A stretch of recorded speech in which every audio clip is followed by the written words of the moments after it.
இந்துக்களுக்கு ஆதரவு, இந்துக்களுக்கு ஆதரவுனா எந்த இந்துக்கு ஆதரவு? இன்னைக்கு இவங்களுடைய விவசாய கொள்கையினால ஆயிரக்கணக்கான விவசாயிகள் தற்கொலைக்கு தள்ளப்படுகிறார்கள். முன்னாலெல்லாம் விவசாயிகள் தற்கொலைன்னு மட்டும்தான் வரும். இப்ப விவசாய தொழிலாளிகள் தற்கொலைக்கு தள்ளப்படுகிறார்கள்.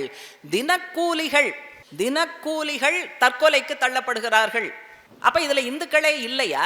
இவர்களது கொள்கையினால் ஆயிரக்கணக்கான இந்து விவசாயிகள், இந்து விவசாய தொழிலாளிகள், இந்து தினக்கூலிகள் உட்பட வாழ்க்கை நடத்த முடியாமல் கொல்லப்படுகிறார்கள், தற்கொலைக்கு தள்ளப்படுகிறார்கள். அப்படின்னு சொன்னா, கொல்லப்படுகிறார்கள்னா தற்கொலைக்கு தள்ளப்படுகிறார்கள்ங்கிற அர்த்தத்தில் சொல்றேன். தற்கொலைக்கு தள்ளப்படுகிறார்கள். அப்ப இந்துக்களுக்கு நல்லது செய்யறோம் அப்படின்னா இந்த இந்துக்களுக்கு நீங்க நல்லது பண்ணல. தொழிலாளிகளுடைய கைகால உடைக்கிற மாதிரி தொழிற்சங்க உரிமைகளை எல்லாம் உடைச்சு அவங்கள நீங்க நிராயுத பாணியாக தெருவில் நிறுத்துகிறீர்கள்.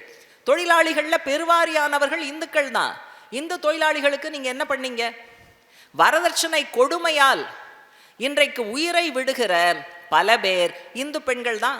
வரதட்சணை கொடுமை நடந்தா கொடுமைக்கு உள்ளாகிற இந்துக்கள் பக்கம் நீங்கள் இருப்பீர்களா? கொடுமையை செய்கிற இந்துக்கள் பக்கம் நீங்க இருப்பீங்களா? சாம்சங் போராட்டம் நடத்தினோம். போலீஸோட தமிழக அரசினுடைய அணுகுமுறை அவ்வளோ மோசமா இருந்தது. நம்ம அதை விமர்சனம் பண்ணோம். இதுல பிஜேபி பாதிக்கப்படுகிற இந்துக்கள் பக்கம் நிற்பீங்களா? பிரச்சனை செய்கிற நிர்வாகத்தின் பக்கம் அல்லது சட்டம் ஒழுங்குங்கிற பேர்ல போராட்டத்தை ஒடுக்குகிற இந்து காவலர்கள் பக்கம் அல்லது இந்து அமைச்சர்கள் பக்கம் நீங்க நிற்பீங்களா?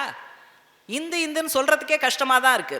ஆனா இந்துக்களுக்காக இந்த கட்சி இருக்கிறது என்கிற ஒரு மாயை உருவாக்கப்பட்டு இருக்கும் போது அதை உடைத்து நொறுக்குவதற்கு இப்படியான சில கேள்விகளை கேட்க வேண்டியிருக்கு. அதே போல பட்டியல் சமூக மக்கள் மீது இன்னைக்கு வரைக்கும் பிரச்சனை. இந்த நாட்டில் புல்லட் ஓட்டக்கூடாதா? புல்லட் ஓட்டியதற்காக தலித் இளைஞனுடைய கை வெட்டப்படுகிறது தமிழகத்துல.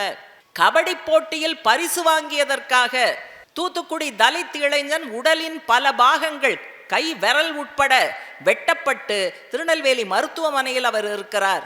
அப்ப நீங்க பாதிக்கப்பட்ட இந்துக்கள் பக்கம் இந்த மாடல் நிற்குமா அல்லது இதையெல்லாம் செய்கிற ஆதிக்க சக்திகள் பக்கம் நிற்குமா? எந்த இந்துவின் பக்கம் நீங்கள் நிற்பீர்கள் அப்படிங்கிற கேள்வியை நிச்சயமாக மக்களை கேட்க வைக்காவிட்டால் இவர்கள் சொல்லுகிற அந்த புனை கதைகள், வாய்ச்சவடால்கள், வசீகரமான வசனங்கள் அனைவரையும் ஈர்க்கிற நிலைமைதான் உருவாகும்.